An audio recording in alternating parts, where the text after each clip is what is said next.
ازيكم عاملين ايه؟ يا رب تكونوا بخير. تعالوا بقى النهارده هنعمل مع بعض ساندوتش شاورما في البيت بطريقه حلوه قوي وسهل وبسيط واحلى بكتير من اللي احنا بنشتريه من بره.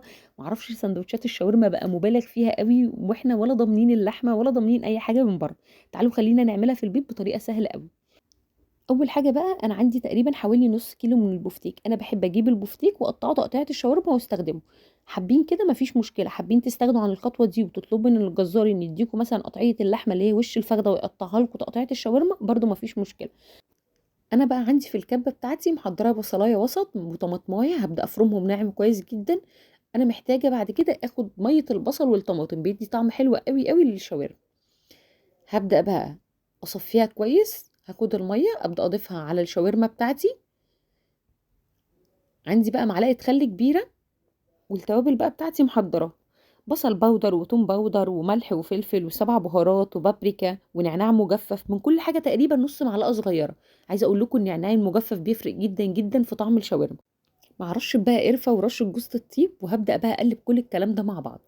لو احنا مش مستعجلين على الشاورما يفضل طبعا ان احنا نتبلها ونسيبها في التتبيله يوم. عايزه اقول لكم بتفرق جدا جدا في طعم الشاورما.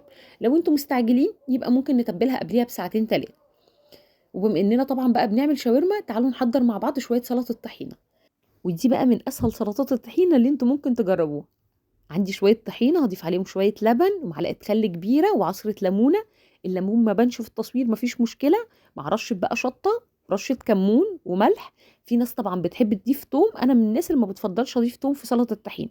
وهبدا بقى اقلب الكلام ده كله كويس. وبكده بقى تكون سلطه الطحينه جاهزه معايا. حسيته القوام تقيل شويه نضيف شويه لبن. وهبدا بقى احطها في طبق التقديم مع رشه طبعا زيت على الوش ورشه شطه، بتدي شكل حلو قوي لسلطه الطحينه. كده سلطه الطحينه جاهزه معايا. انا بقى مش عايزه اقول لكم والله بجد انتوا لو جربتوا الطريقه دي في البيت عمركم ما هتدوقوا الشاورما تاني من بره. طعمها مختلف تماما واحلى بكتير من اللي احنا بنشتريها من بره. عندي الشاورما بقى قعدت في التتبيله حوالي 3 ساعات كده ولا حاجه. عندي طاسه. انا في خطوه مهمه جدا لو متوفره عندكم يا ريت تعملوها، بتفرق جدا جدا في طعم الشاورما. لو عندكم حته ليا بقى بنبدا نضيفها في الطاسه كده لحد ما تنزل الدهون بتاعتها ونبدا نضيف الشاورما.